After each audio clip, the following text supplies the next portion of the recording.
किसान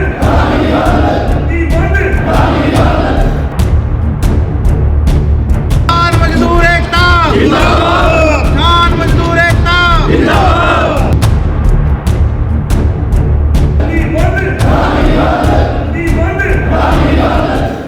देखिए, आज का जो विषय था वो अडानी साइलो को लेकर था। कई वर्षों से पूंडरी हलके के लोग अडानी साइलो में 4-4 किलोमीटर की लाइन लगा के अपना अनाज बेचते हैं। मतलब सिचुएशन इतनी ख़राब है कि भाई लाइनों में बीच में घुसने के लिए लोगों की आपस में लड़ाइयाँ तक होती हैं और कई बार तो इतनी गंभीर चोटें और ट्रैक्टर तक तोड़े गए। मतलब लाइनों में लग के अनाज बेचना कौन सा इज्जत का काम है?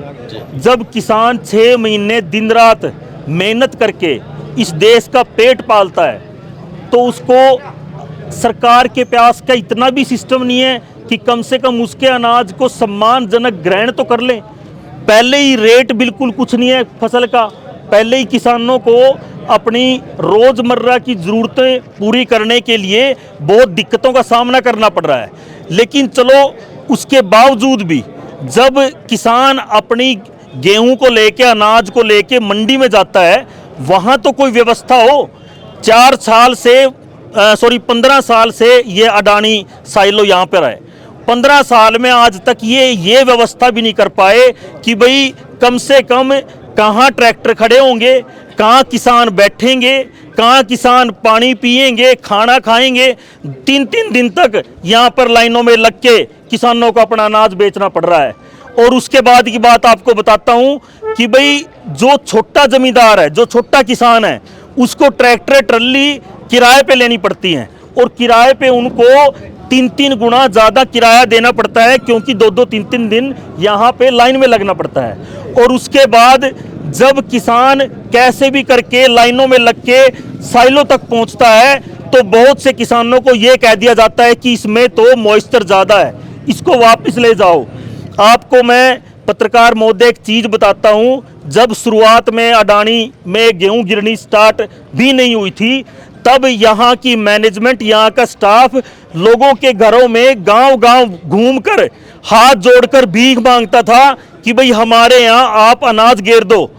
और उसके बदले यहाँ पे किसानों को प्रलोभन दिए जाते थे कि आपका कूपन निकलेगा, कूपन में आपकी लॉटरी में आपको motorcycle, tractor, TV, fridge, washing machine निकलेगी। ऐसे ऐसे प्रलोभन देकर लोगों को वहाँ पर अनाज गिरने के लिए प्रोत्साहित किया जाता था। कितने ही किसानों को आधी आड़ देने का लालच दिया जाता था। और अब सिचुएशन ये हो गई है, जब तक मंडी चालू थी तब तक तो अडानी ने सारे प्रलोभन दिए वहाँ पर गेहूं गिरने के। और अब कैसे करके सरकार के साथ सेटिंग कुछ भी करके उन्होंने जब वो मंडी में बारदाना आना ही बंद कर दिया, अब ये हालत हो गई है। मतलब किसानों की हालत बिल्कुल बद से बदतर हो गई है। हमारे किसान जो अपनी इज्जत से अपनी ज़िंदगी जीना चाहते हैं, मतलब ये कौन सी इज्जत कर रही है सरकार, कौन सी इज्जत कर रहा है ये अडानी सिस्टम कि लोगों को इतनी लंबी लंबी लाइनों में लग के अपना अनाज बेचना पड़ रहा है। आपकी जानकारी के लिए बता दूं कि भाई इस अडानी साइलो में आपकी पेवा मंडी और आपकी पाई मंडी को भी जोड़ दिया गया था। वो तो कैसे भी करके उन्होंने अलग करवाया। अब इसको गुमथड़ा सेंटर, क्योड़क सेंटर, आसपास की 10 और मंडियों को इसमें जोड़ने की प्लानिंग चल रही है।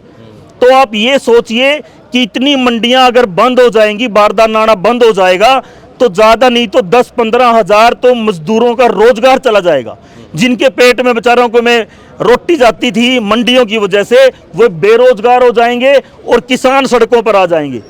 मतलब समय के साथ साथ व्यवस्था में सुधार होना चाहिए, कंफर्ट लेवल बढ़ना चाहिए, लेकिन यहाँ पे उल्टा हो रहा है।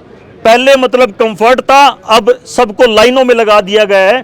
तो मेरा ये मानना है कि भाई किसान के लिए मंडी रहना बहुत इंपॉर्टेंट है। आप देख लीजिए यूपी बिहार में जहां मंडियां नहीं है, किसानों की क्या हालत है। 5-5, 6-6 किलो के एकड़ के जमींदार जो बिहार के हैं, 6-6, 7-7 एकड़ के जमींदार हरियाणा और पंजाब में आके पौध लगा रहे हैं। जमीन तो उनके पास भी है, झाड़ भी उनका उतना ही बढ़िया है, लेकिन क्योंकि वहाँ मंडी नहीं है इसलिए उनकी बेचारों की दुर्गति हो रही है, क्योंकि मंडी के बिना, मार्केट के बिना प्रोडक्ट की कोई वैल्यू नहीं होती। तो आप ये एक टेक्निकल पॉइंट है, हरियाणा के जितने तटीय क्षेत्र हैं यूपी के, वो सारे यूपी के जितने तटीय क्षेत्र हैं हरियाणा की मंडियों में आधे पौने दामों में अपनी फसलें घेरते हैं, क्योंकि वहाँ पे खरीदार नहीं है। और बहुत से लोगों को ये जानकारी होगी कि यहाँ पर कैथल तक भी जितने की हमारी जीरी होती है उससे कम में मध्य प्रदेश तक के चावल आते हैं, यूपी बिहार के चावल आते हैं, पहुंच दी जाती है आधे रेटों में। तो उनका चावल इतना सस्ता, हमारी जीरी भी महंगी, हमारी गेहूं भी, क्योंकि यहाँ पर एमएसपी है, क्योंकि यहाँ पर मंडी है। किसी भी प्रलोभन में अगर हमने इस मंडी को खो दिया तो आने वाला समय किसान के लिए ठीक नहीं होगा। और हम तो ये नहीं कहते कि भाई अडानी को भी बंद करो, हम ये कहते हैं कि भाई अडानी भी खुला रहे और मंडी भी खुली रहे। जिसका दिल करे अडानी में गेरो, जिसका दिल करे मंडी में गेरो। मंडी में बारदाना आना चाहिए, और अगर मंडी में बारदाना नहीं आया तो इस अडानी को भी ताला लगाने के काम करेंगे यहाँ के किसान।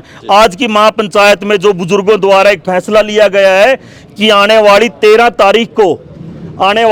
तारीख को सुबह 10 बजे एक्सटेंशन मंडी है डांड में, जहाँ पर शेड है, वहाँ पे सारे किसान अपने ट्रैक्टर, ट्रॉली, गाड़ी, घोड़ा जो भी अपने पास है, हर एक किसान आसपास के सारे गांव से इकट्ठे होंगे। और अगर वहां पर प्रशासन ने ये लिख के दिया कि भाई बारदाना आएगा तो ही वहां से जाएंगे, अदरवाइज फिर इस अडानी को हमेशा के लिए हम बंद करने का काम करेंगे। जी, जिस टाइम इसकी शुरुआत हुई थी तो बताया गया था अभी किसानों को कि सीधी आपकी खेत से यहाँ फसल जाएगी, आपकी मजदूरी भी कम मिलेंगी और आड़ती को उसकी आड़त भी मिलेगी। हाँ तो जी। अब क्या स्थिति है? देखिए, शुरुआत जो आपने आड़तियों की आड़त की बात करी थी, आड़तियों की आड़त आप जाके मंडी में आड़तियों से पूछ लेना, आधी तो उनकी आड़त मिली है, और वो भी इस बार क्योंकि इलेक्शन है, अगली बार वो भी नहीं है। जब आड़तियों को आड़त नहीं मिलेगी वो अपने ताले लगाकर चले जाएंगे। उसके बाद किसान के पास मंडी की ऑप्शन कहाँ रह जाएगी?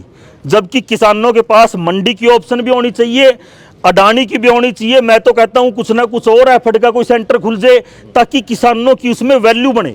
जब ऑप्शन होती हैं तो वैल्यू होती है जो सेल करने वाला होता है। जब ऑप्शन ही नहीं होगी, जैसे शिमला की तरफ पहले अडानी ने वहां पर सेब महंगे खरीदे नॉर्मल रेट से, जो बीच वाला व्यापारी है उनको ताला लग गया, और फिर बाद में जब वो ताले लगा के चले गए अपने घर, सब कुछ बंद हो गया।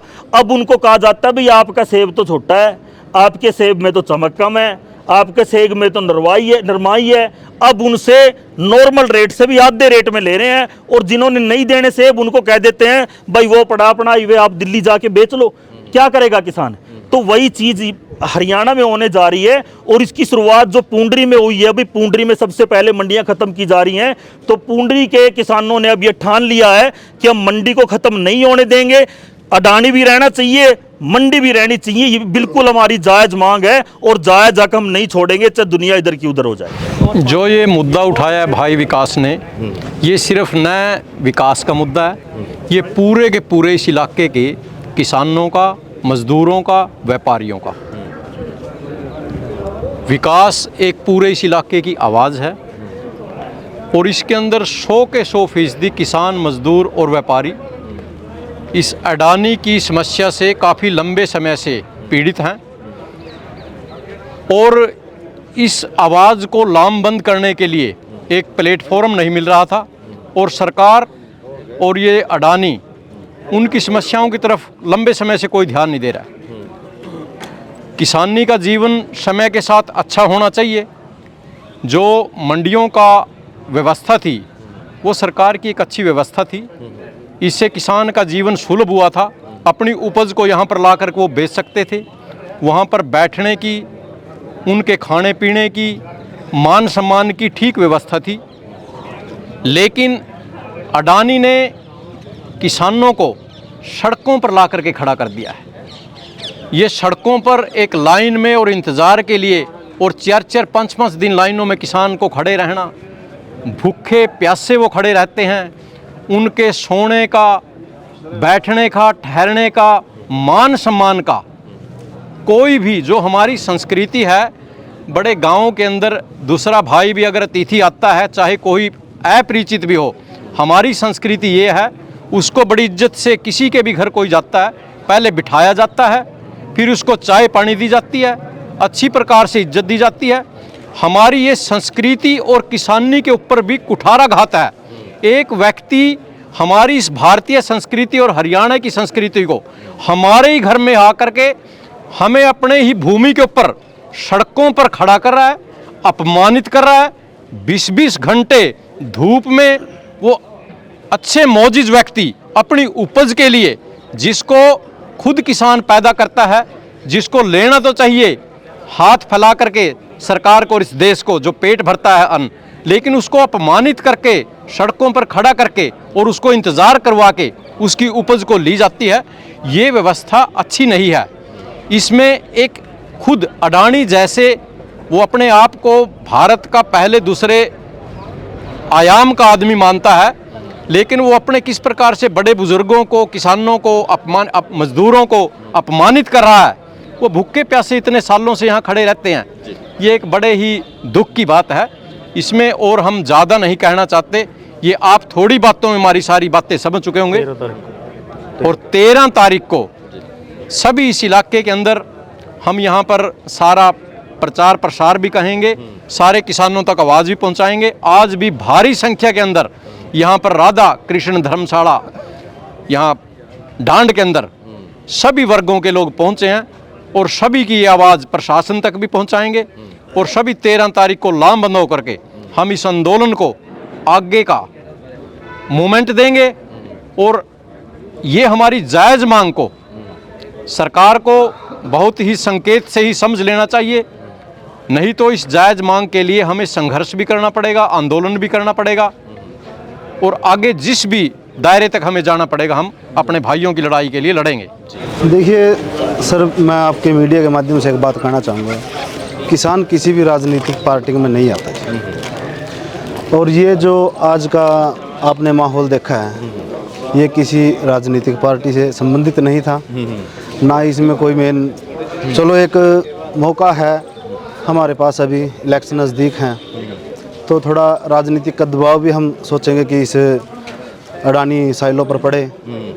लेकिन यहाँ पर जो आप देख रहे हो ये जनसमूह इकट्ठा हुआ है, ये हमारा, इसमें मजदूर वर्ग भी, हमारा व्यापारी वर्ग भी और किसान वर्ग तो था ही। इसको हम राजनीतिक मुद्दा नहीं, ये हमारे हक की लड़ाई है और इसे हम लड़ेंगे, हर हाल में इसको जीतेंगे भी। सभी से गुजारिश करना चाहूँगा, 13 तारीख दिन बुधवार अपनी डांड के अंदर न्यू एक्सटेंशन मंडी सभी आएँ, उसमें मजदूर भी, हमारे किसान भी और व्यापारी वर्ग भी, सभी एक मंच पर इकट्ठा होंगे और इस समस्या से हम निजात पाकर ही रहेंगे। धन्यवाद।